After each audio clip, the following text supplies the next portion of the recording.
For Indi. Thank you, Deputy Speaker. Colleagues, Member for New England, thank you for bringing this debate to the House. Clearly, drought is really important, but I want to talk today about policy. I want to talk about opportunity and I want to talk about investment, and particularly bring to the House some examples of some of the wonderful investment that's happening in my electorate of Indi.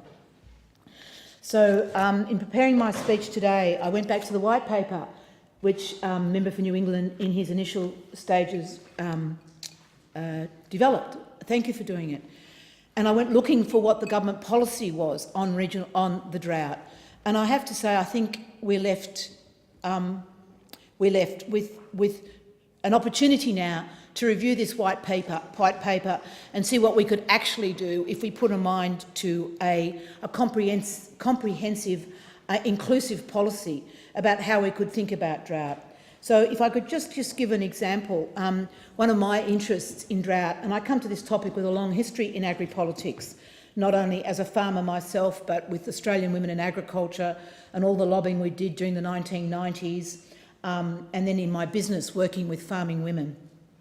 Communities are really important to me. And I have to say that when I read this white paper and see what it says about communities and their role to help agricultural businesses through drought, I'm really disappointed to see the hand-passing that happens. The Commonwealth recognises the states, territory governments, local government and community organisations are best placed to identify and be responsible to local economic impacts. And while that's true, I think it's really benefited if the Commonwealth provides an overarching policy that enables those community groups and local government to rise up. And in this white paper, an investment of $35 million was made for Drought Communities program. So to the Special Envoy on Drought, I'm wondering if we could go back now and have a report to Parliament on how that $35 million was used.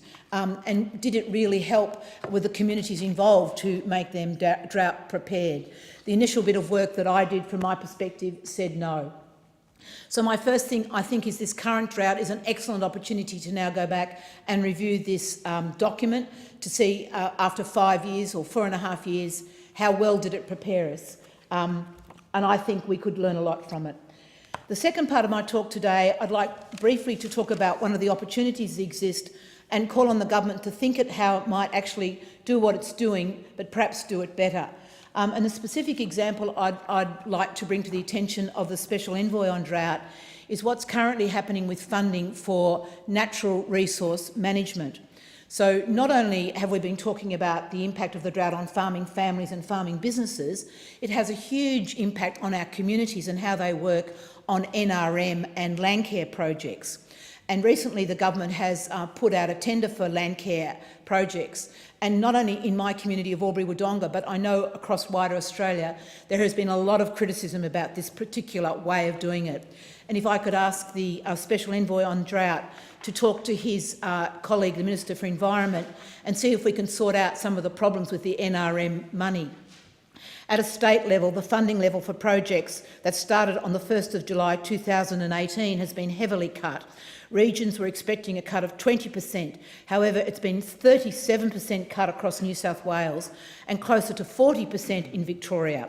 And I also hear that the regions in Tassie and Queensland have missed out entirely. So funding for NRM and land care is a really easy way that the government can actually input money quickly and really effectively and long-term legacy into our communities.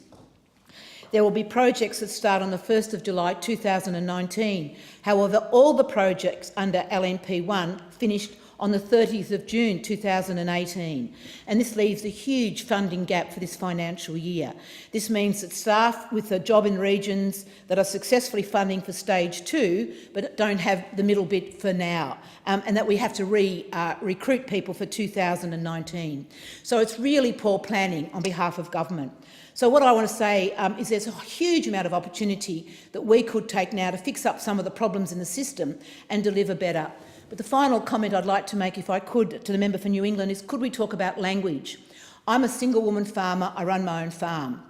Most of the people who work in agriculture are farming businesses. They're farm families. There's very rare that there's one of me. So could we talk about farm family businesses and talk about all the units of the farm family business, the production side, the business side, the family side and the caring side, and come up with policies that encompass all of us together?